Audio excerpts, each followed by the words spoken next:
La Misión Internacional Independiente de Determinación de los Hechos sobre Venezuela presentará el martes 18 de marzo ante el Consejo de Derechos Humanos de la ONU un informe sobre graves violaciones a los derechos humanos tras el proceso electoral del 28 de julio en el país.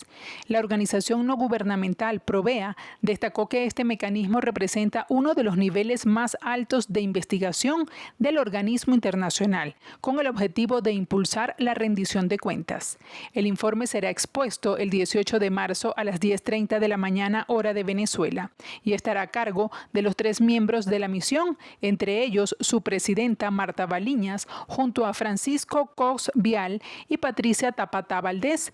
De acuerdo con la ONG, este equipo fue renovado en octubre de 2024 para continuar documentando los abusos en Venezuela, con especial énfasis en la represión postelectoral en el país.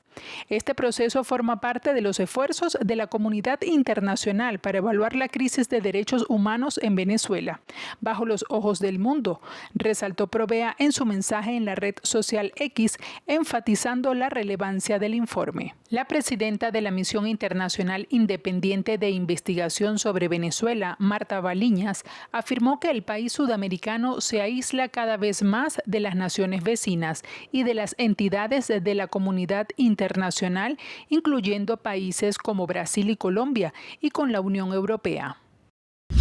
La Fiscalía sostiene estas 2006 excarcelaciones son el resultado de una supuesta verificación y revisión constante de las investigaciones en curso sobre las protestas postelectorales, cuando miles de venezolanos acusaron al chavismo de cometer presunto fraude. El Ministerio Público destacó que las recientes medidas beneficiarán a personas vinculadas a casos que, tras un análisis detallado en coordinación con el Poder Judicial, fueron consideradas aptas para recibir beneficios procesales. Hasta el momento, se desconoce oficialmente la identidad de los posibles beneficiarios de estas excarcelaciones. Como se recordará, la semana pasada, el Comité de Familias de Presos Políticos en Venezuela realizó la ruta de la justicia por diversos organismos del Estado para exigir su libertad y el respeto a sus derechos humanos. Entre tanto, el Foro Penal venezolano contabilizó hasta el 17 de febrero de 2025 un total de 1.061 presos políticos en el país, según su informe de mediados del mes pasado. Las cifras de excarcelaciones anunciadas por el régimen de Maduro no coinciden con las liberaciones verificadas por organizaciones civiles. Al menos 2 personas han muerto en el atropello masivo sucedido este lunes en la ciudad alemana de Mannheim, en el sur del país, según confirmó el Ministerio de la región. El detenido como presunto autor del crimen es un alemán de 40 años residente de la vecina región de Renania-Palatinado. Todavía no existe una cifra oficial de víctimas, pero una clínica de la ciudad informó de que han sido ingresados 3 pacientes graves, 2 adultos y un niño. Las autoridades tampoco han manifestado de momento cuál podría ser el posible móvil del incidente ocurrido a las 12:15 del mediodía hora local, ni han confirmado oficialmente que el atropello se produjera de manera deliberada, aunque los medios parten de esto último porque el vehículo atropelló viandantes a lo largo de varios cientos de metros.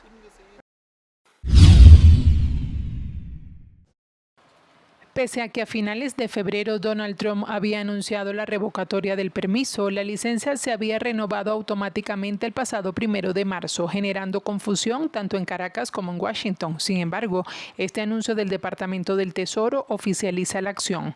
Con esta decisión, la multinacional energética deberá cesar sus actividades en el país antes del 3 de abril de 2025. La medida fue confirmada en un documento firmado por Lisa Paluconi, directora interina de la OFAC, donde se especifica que todas las transacciones que normalmente son incidenciales y necesarias para la liquidación de transacciones previamente autorizadas por la Licencia General 41 estarán permitidas únicamente hasta la fecha límite establecida. Además, la Licencia General 41A prohíbe varias operaciones, incluyendo el pago de impuestos o regalías a la administración de Maduro y el pago de dividendos, incluido un dividendo en especie a PDVSA o a cualquier entidad en la que la empresa estatal posea directa o indirectamente una participación del 50% o más. También restringe la exportación de petróleo producido en Venezuela a cualquier destino fuera de Estados Unidos.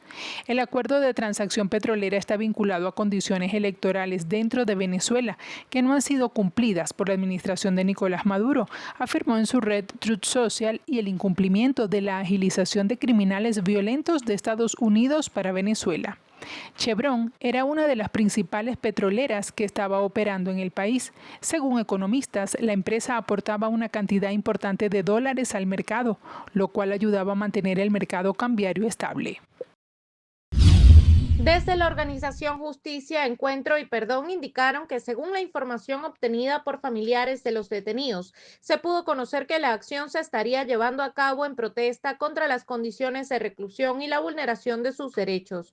Sin embargo, no se tiene conocimiento sobre las condiciones de quienes realizan la huelga. Hace poco más o alrededor de 48 horas tuvimos información del inicio de una huelga de hambre por parte de unas personas que se encuentran detenidas en la cárcel del Helicoide. El anuncio se hizo público, a través de un video que circuló en redes sociales. Nosotros como organización hemos logrado establecer comunicación con familiares de otros presos políticos para saber pues cuál es la situación, y lo que pudiéramos decir a esta hora es que estas personas, están incomunicadas, están aisladas, y en tanto no podemos afirmar en qué condiciones se encuentran, tampoco podemos afirmar que la huelga de hambre se mantenga o no. Es decir, hay absoluta imposibilidad de conocer cómo se encuentran estas personas. Con respecto al anuncio del Ministerio Público sobre nuevas excarcelaciones de detenidos en el contexto postelectoral, desde Justicia, Encuentro y Perdón señalaron que en su mayoría los beneficiados continúan con procesos judiciales abiertos. Se trata de excarcelaciones, no de liberaciones plenas, es decir, estas personas se mantienen judicializadas, enfrentando procesos judiciales, además en una situación muy compleja, porque entre otras se les ha negado la posibilidad de designar abogados de confianza para que ejerzan su defensa judicial. Entonces, estas personas, esas 2.000 personas que habrían sido excarceladas, pues se mantienen enfrentando esos procesos judiciales, sin la posibilidad de designar abogados de confianza. Desde Justicia, Encuentro y Perdón hicieron un llamado al Estado venezolano a respetar el debido proceso y los derechos humanos de los privados de libertad por razones políticas en el país. De ninguna manera, o el propósito, iniciar una confrontación económica o comercial que desafortunada y lamentablemente es lo opuesto a lo que deberíamos de estar haciendo, es decir, integrar más nuestras economías para fortalecer nuestra región ante el avance económico y comercial de otras regiones. Pero es inconcebible que no se piense en el daño que se va a causar tanto a ciudadanos y empresas de los Estados Unidos por el incremento en los precios de los artículos que se producen en nuestro país, como también el daño que se va a provocar por detener la creación de empleos en ambos países. Nadie gana con esta decisión, por el contrario, afecta a los pueblos que representamos. La medida anunciada por el secretario de Estado, Marco Rubio, afectará a funcionarios de inmigración, aduanas y autoridades portuarias, así como a otras personas responsables de no aplicar las leyes migratorias o de implementar políticas que favorezcan el ingreso irregular al país. Los países, a lo largo de las rutas migratorias, deben hacer su parte para prevenir y disuadir el tránsito de extranjeros que buscan ingresar ilegalmente en Estados Unidos, enfatizó Rubio en una declaración de prensa. En este sentido, la medida apunta a quienes permitan el paso de migrantes sin control o colaboren deliberadamente con su traslado a la frontera sureste de Estados Unidos. Esta política complementa la denominada 3C, ampliada en 2024, que sanciona a actores del sector privado que ofrecen servicios de transporte y viajes diseñados específicamente para la migración irregular. De acuerdo con el Departamento de Estado, las restricciones de visado seguirán vigentes hasta que los funcionarios afectados asuman la responsabilidad de garantizar que existan políticas vigentes y se apliquen las leyes existentes para prevenir el tránsito de migrantes sin documentos. Las nuevas normativas se implementan bajo la sección 212A 3C de la Ley de Inmigración y Nacionalidad, que autoriza al secretario de Estado a declarar inadmisible a cualquier extranjero cuyo ingreso represente un riesgo para la política exterior de Estados Unidos. Además, se anunció que algunos familiares también pueden estar cubiertos por estas restricciones. Hay una solicitud por parte del gobierno de Panamá, una solicitud que incluso fue pública por el presidente Mulino, en el cual nos solicita poder utilizarnos como un paso para poder retornar unos ciudadanos venezolanos, en los cuales esta es una opción y una posibilidad que se ha hablado con el gobierno venezolano, pero como les digo, hoy la prioridad y a lo que nos vamos a concentrar es recibir a todos nuestros connacionales. La canciller Laura Sarabia aseguró que actualmente muchos colombianos están regresando de Estados Unidos voluntariamente al país en vuelos comerciales y con apoyo estatal. Indicó que ha habido una disminución del 60% en el flujo migratorio a través del Darién, lo que ha llevado a reforzar los planes de gestión para quienes retornan. Sobre la posible llegada de venezolanos sin estatus regular, la canciller señaló que solo existen 2 situaciones que están siendo analizadas. Hay venezolanos que fueron regularizados y que tienen permiso temporal y ese permiso les da unos derechos y una atención en nuestro país y eso sí o sí lo debemos respetar porque está arreglado. Y ese es un proceso que se lleva por parte de migración y son las personas que pueden regresar en vuelos comerciales o a través de las fronteras. Y esa es una realidad que no se ha cambiado. ¿Y los que no están legalizados? Pues son personas que están indocumentadas y que tendremos que entrar a revisar con el gobierno venezolano cómo va a ser el trámite frente a estas personas. En cuanto a los costos y recursos destinados en el retorno de migrantes, Sarabia evitó dar cifras concretas y reiteró que el enfoque principal sigue siendo la atención de los colombianos retornados. No obstante, reconoció que el Estado debe asegurar una respuesta para cualquier migrante en situación de vulnerabilidad. En una rueda de prensa desde la Casa Blanca, la portavoz Caroline Leavitt explicó que las conversaciones están a cargo del enviado para rehenes Adam Boehler. El diálogo es de conocimiento de las autoridades de Israel, una nación aliada de Estados Unidos. La funcionaria del gobierno de Donald Trump no especificó sobre los temas que se están hablando con Hamás para lograr el fin de la guerra en Gaza, que ha causado la muerte de más de 48,000 ciudadanos en la franja. Asimismo, permanecen secuestrados en manos de los yihadistas 59 rehenes israelíes. Con esta acción, el presidente Donald Trump sigue la estela de sus promesas de acabar con los conflictos bélicos en el mundo y en el que Estados Unidos ha otorgado financiamiento en los últimos años. En este caso, la guerra en Ucrania y el sangriento conflicto Israel-Hamás, que ha dejado en ruinas Gaza y ha acabado con la vida de miles de personas. De acuerdo con Guyana, la petición se basa en que la convocatoria del Consejo Nacional Electoral de Venezuela, que busca elegir un gobernador para esa zona el 25 de mayo, podría afectar tanto a la población del territorio como a la soberanía guyanesa. Según el comunicado del Ministerio de Asuntos Exteriores y Cooperación Internacional de Guyana, el país pidió a la Corte Internacional de Justicia que ordene a Venezuela que cese cualquier acción para seguir reclamando el Esequibo, así como que se abstenga de cualquier actividad que pueda alterar el estatus actual de la zona. Además, el gobierno guyanés alertó que los comicios estarán precedidos por actividades preparatorias dentro del territorio en disputa, lo que a su juicio representa una violación de la orden emitida por el organismo internacional el pasado 1 de diciembre de 2023. El documento recuerda que en aquella ocasión la Corte Internacional de Justicia determinó por unanimidad que en espera de una decisión final en el caso, la República Bolivariana de Venezuela se abstendrá de tomar cualquier medida que modifique la situación que prevalece actualmente en el territorio en disputa, en virtud de la cual la República Cooperativa de Guyana administra y ejerce control sobre esa área. Para Guyana, la convocatoria electoral del CNE incumple este mandato y busca modificar unilateralmente la situación de la región.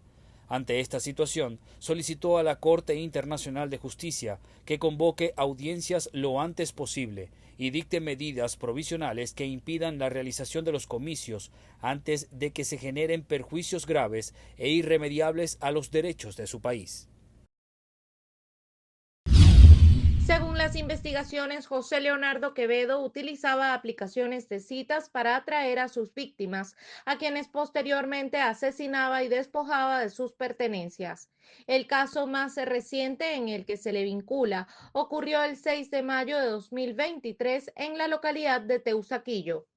De acuerdo con las autoridades, el acusado contactó a la víctima, la convenció de ir a su residencia y una vez allí la asfixió cubriéndole la boca y la nariz. Tras cometer el crimen, sustrajo un celular, una laptop, una corneta y otros objetos de valor antes de huir del lugar. La fiscalía le imputó los delitos de homicidio y hurto calificado, ambos agravados. Sin embargo, Quevedo Turizo no aceptó los cargos. Su captura ocurrió el 16 de mayo de 2023, cuando las autoridades lo detuvieron inicialmente por un caso de homicidio. Posteriormente, la recolección de pruebas permitió establecer un patrón criminal que lo perfila como un presunto asesino en serie con al menos 5 víctimas. Las investigaciones revelaron que Quevedo Turizo contactaba a sus víctimas a través de plataformas digitales y lograba ingresar a sus viviendas con engaños. Una vez dentro, las sometía mediante la fuerza, las asfixiaba y posteriormente sustraía objetos de valor. Agradezco de todo corazón las oraciones que hacen por mi salud desde la plaza. Los acompaño desde acá. Que Dios los bendiga y que la Virgen cuide. Gracias.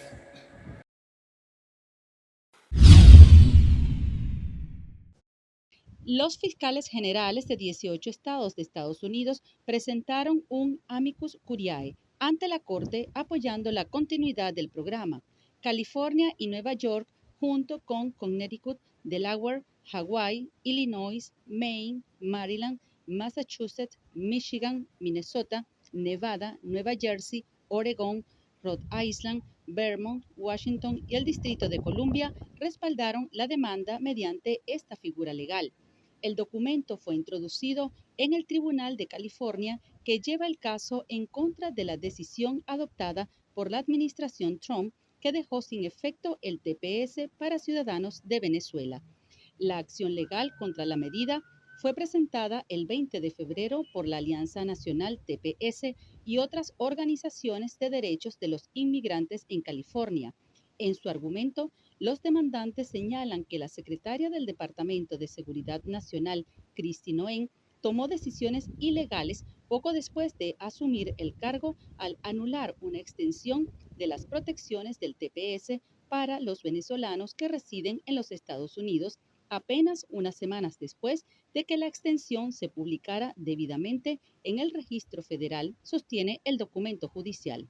Bajo la administración de Joe Biden, el TPS fue otorgado por primera vez a los venezolanos y extendido para los haitianos debido a la crisis humanitaria en ambos países. Sin embargo, la decisión de anular esa protección afectaría a unos 600,000 ciudadanos de Venezuela, quienes perderían su derecho a vivir y trabajar legalmente en Estados Unidos.